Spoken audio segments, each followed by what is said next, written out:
Dress Kid Taman, you already know we back with another one. Fresh off work. I'm starting to love that new EDC, man, the G-Expo. I really had it like some months before I really even started carrying it. You know, this was the everyday carry. G3C. You know, I carry this pretty much when I'm just running errands, like, you know, going to the ATM, grocery store, any type of, you know what I'm saying, anywhere I feel it can be more of a threat. I'm carrying the G3C. You know, he loaded.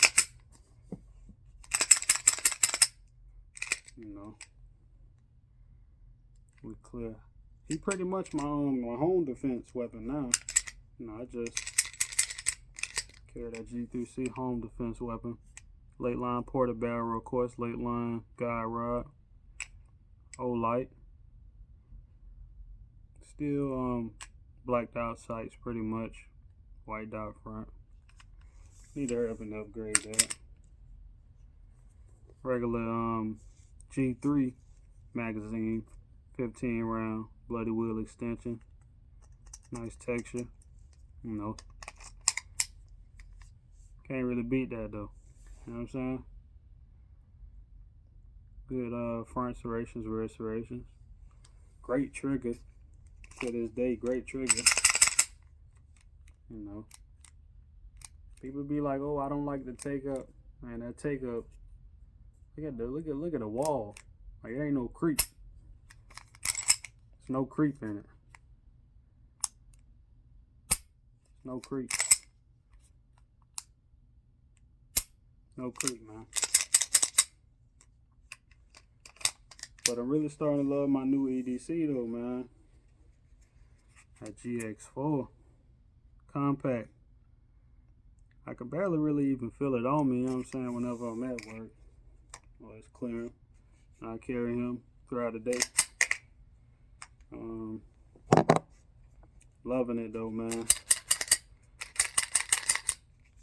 Starting to feel like the recoil spring breaking in a little more just from racking it. I don't really dry fire as much.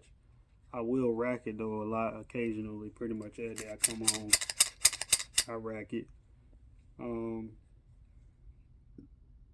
Yeah, man, but I seen something weird though when I was just on Buzz Gun Shop. You know, I look at it every day, honestly, to look at new arrivals, new deals, you know, just to see what's new. And man, I pretty much I don't know if they had a glitch or what, but a lot of guns were sold out. A lot of products in general, but a lot of guns specifically were sold out. It's like they bought all the Taurus GX4s.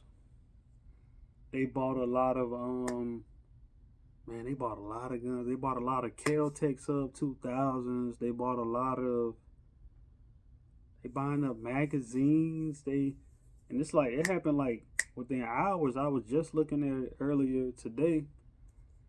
And man, it was just like within hours. I just went back on it just to look.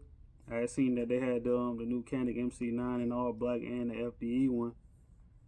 Man, I'm like, sold out. I'm like, this must be a glitch. Like, it's like everything that I even had on my wish list on there, it was sold out. Like, I'm finna try to pull it up right now. Like, it's crazy. I don't really get that, but I think it's a glitch. So, like, let me go back on it right quick and sign back in and see if, like, I guess they restocked it or whatever. Because, you know, if my guess serves me right, all right, it was a glitch then. It was a glitch. Because I'm like, man, they couldn't have bought all this stuff, like, that fast. Like, that's crazy. But don't be surprised that, you know, they start really just selling out a lot of products, because all these weapons banned all across America, you know, magazine limitations, the brace, the pistol brace amnesty. They said they reneging on what they said earlier, that pretty much today was the last day, May the 31st.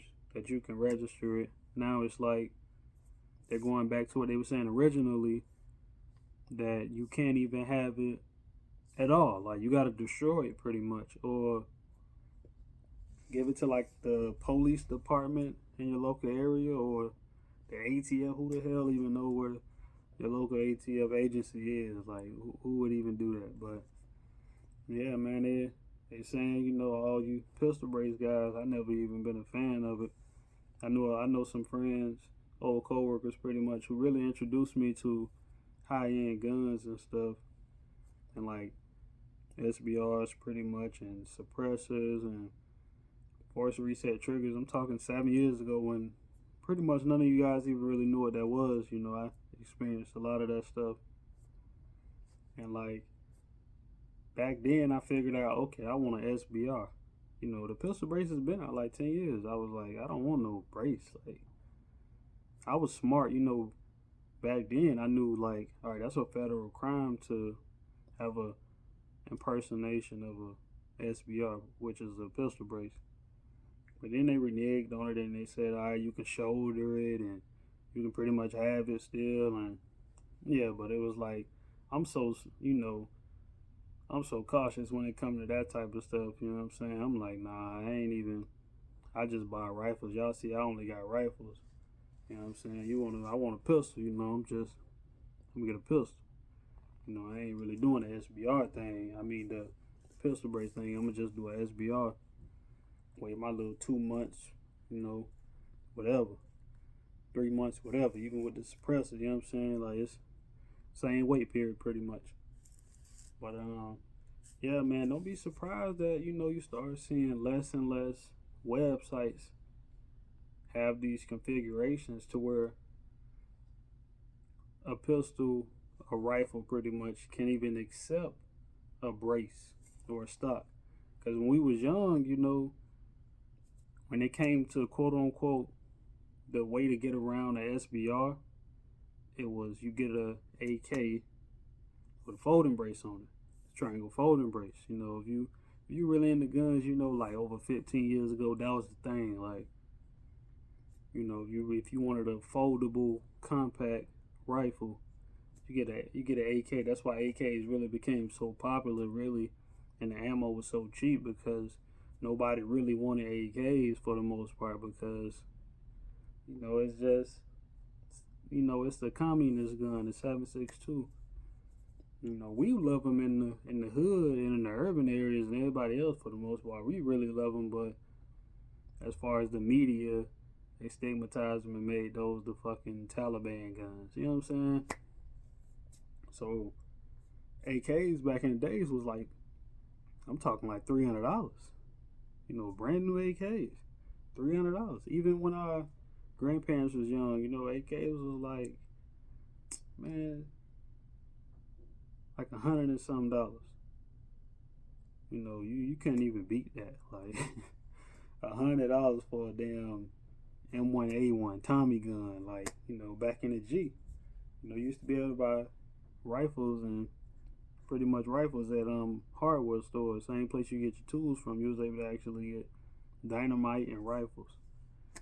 You know, they changed all that though. So that's where the folding braces came in with the AKs when they unbanned them in the early 2000s. You know, they came out with the folding braces, so that was pretty much the legal way to get an SBR. Now, you know, it's flat out, you know, you gotta register it. But, you know, for the past 12 years, you was able to do a pistol brace, which I always felt like, nah, SBR, hang it up.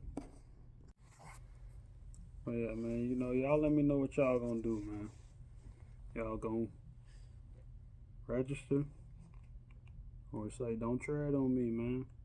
You know, me personally, like I said, I been knew what a SBR was. I been knew what a stock was, what a brace was. I chose to just only buy rifles, so I only got pistols. You know, I'm gonna get me an AR rifle. I'm gonna build SBRs. You know, hopefully I hurry up and just go ahead and take care of that before, you know, they go to banning them. And then we probably gonna have to register what we already got registered again. You know how they do it, man. Assault weapons ban, man. They did it in the Al Capone era with the Tommy guns, the automatic guns. Anybody really used to be able to buy an automatic gun. They used to be able to buy things in the Sears catalog, you know what I'm saying? Like I say, go to the hardware store and just purchase it, man, you know? Fill out a little paperwork, you know? Shit wasn't even really that much of a big deal back then, you know what I'm saying? But hey, man, you know,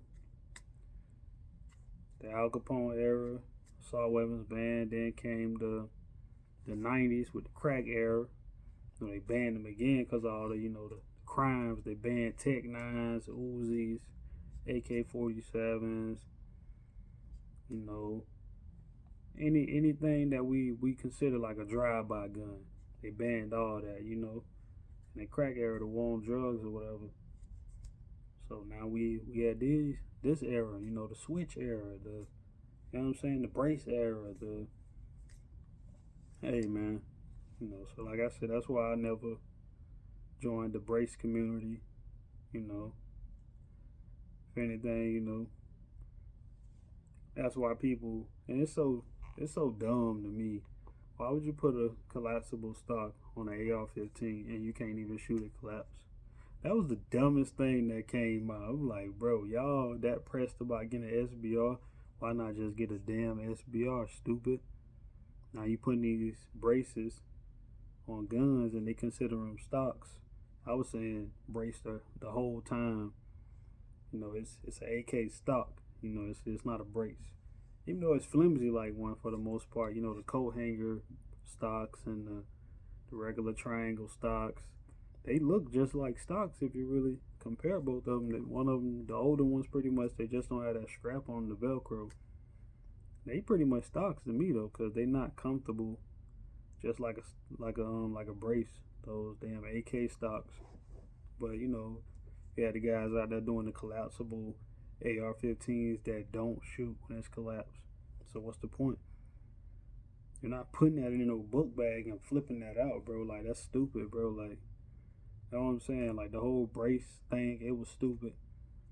You know, if you can legally own a gun, you should have just registered a SBR, filed your paperwork, $200 tax stamp, made the damn ATF do their job. You know what I'm saying? That's what would have actually made them say, all right, man, we finna legalize this shit because we can't even keep up with all this paperwork.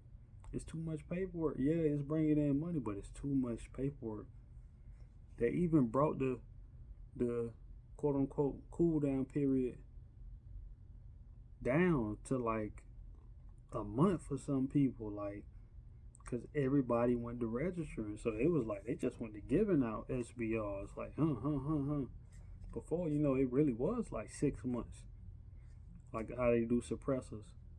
You know, it really was that long, but, you know, in like the past 3-4 years, you know, they just went to giving out SBR. People just got lazy though with the brace thing, so they like, I ain't even trying to wait that long. When in reality, man, all you had to really do was just build it. You know, don't buy it built, cause that's an SBR. You buy a AK or a AR-15 with a brace already attached to it. That's an SBR. Them the people they really finna be looking for, you know what I'm saying? The ATF and all of them. You know, that's why now they still sell the pistols in the configuration where you can put a brace or a stock on it, but now it's like, no, we don't sell that together now. We still sell that pistol in that configuration pretty much, but they don't sell that, you know, together anymore. When you go to gun shows, 9 times out of 10, unless they just don't care and they like, because pretty much once it leave their hands, man, ATF come try to audit them, pull their paperwork, he got it. Yeah, I sold it. I got an FFL, so I can own whatever I want to. But you ain't got no FFL. I don't have an FFL, which I'm really trying to get next year, man. You know, I'm trying to do something different, man. Shout out to Derek Grace. He's the first and I think only black FFL holder and gun store in Florida. Derek Grace. A lot of people know who he is. You know, check him out on YouTube and all the social media platforms. Cool guy. But yeah, man, you know, I ain't calling y'all dumb or nothing like that, because, you know, it's just the government trying to get over on our people. But if you've been in the gun community for a long time, man, over 10 years, and you didn't know this was coming, it's like, come on, bro. That's crazy, you know what I'm saying? I already knew back when they first came out. And then they went to go into court about it, like, oh, you can't shoulder it. You gotta cheek weld it. Come on, bro. So I'm finna cheek weld a damn. Come on now. That's stupid. You know what I'm saying? So I was like, nah, you miss me with that, man. You know, I'ma just GX4 it, G3C it, and stay dressed to kill, man. File my SBR $200 tax stamps. Do what I do, man. Until then, I'm just doing rifles. I might just buy one, you know. I was actually thinking about creating a new product when it came to the actual buffer tubes. If you get my drift, because they never said how long a buffer tube can be. They said the shoulder surface, if it's enough surface to shoulder. But I mean, in reality, you can shoulder a damn buffer tube. Like, all you gotta do is really just, you know, anybody know, you can shoulder a buffer tube. You know what I'm saying? Like, and still be accurate with it. Like, a lot of people don't even, guess they don't understand that either. But yeah, man, I'm totally against pistol braces. All for the SBR, man. Just file y'all tax stamp. Make them do their job. Make them work. And make them know y'all dressed to kill, man. You know? You ain't gotta, you know, trying to take shortcuts, bro. It's gonna take even longer. I was always taught to go straight. You know what I'm saying? Go straight there, man. Go straight there. Shortcuts, you might end up running out of gas, catching a flat tire, whatever. So just always go straight to where you're trying to go in life, man. Yeah, it may be longer, but that shortcut gonna be even longer, because it's gonna be a lot of hurdles and obstacles you gotta go through, and a lot of other people trying to take that same way. Just take that straight road, man. Road less travel, for real, man. Make sure y'all like, share, subscribe. Once again, Dress to Kill, man. We out. Gang.